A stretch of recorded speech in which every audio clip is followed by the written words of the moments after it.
Gentlemen, we still have about a quarter of the NHL schedule to go, and that's either good news for the Vancouver Canucks or bad news.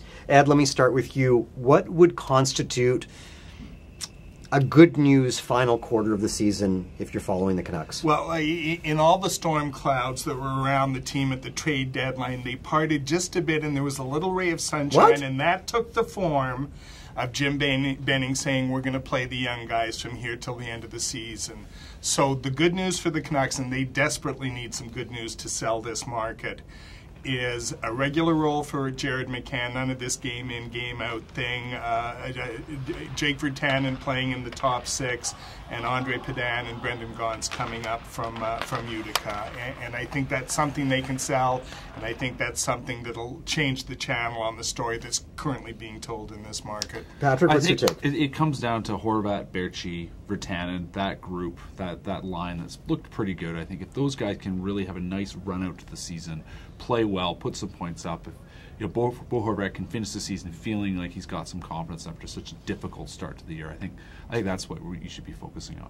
But I mean, some of these seem like obvious answers. Is there something a little bit less obvious, something that as well that they should do that would suggest to the fan base that they're moving forward and there's a solid game plan? What I would like to see them do is play Jacob Markstrom in about 3/4 of the game coming in. He's had a really nice season, but the big question about him is, can he shoulder that #1 workload? Can he be a guy who can play 50 games? It's never going to happen as long as Ryan Miller is here, but I think they've got a window here to really play him over, an extended period of time and find out if he can handle that workload. If they did that, would that suggest to you that there's potentially some move to move Ryan Miller in the offseason?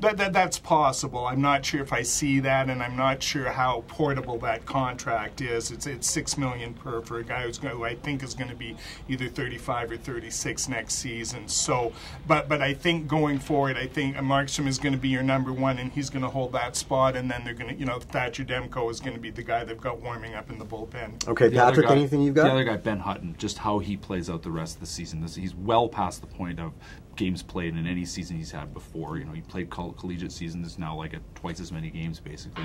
If he really can cement himself in this opportunity he has with Alex Edler out of the lineup in the next month to really say, look how far I've come, because the guy has come a long way even over this season already, and doesn't break down and really shows himself to be a top pairing defender already, then I think that really would be a great thing for this season. All right, guys. Well, the San Jose Sharks are here Thursday night. You'll be at that game. We'll read you at provincesports.com.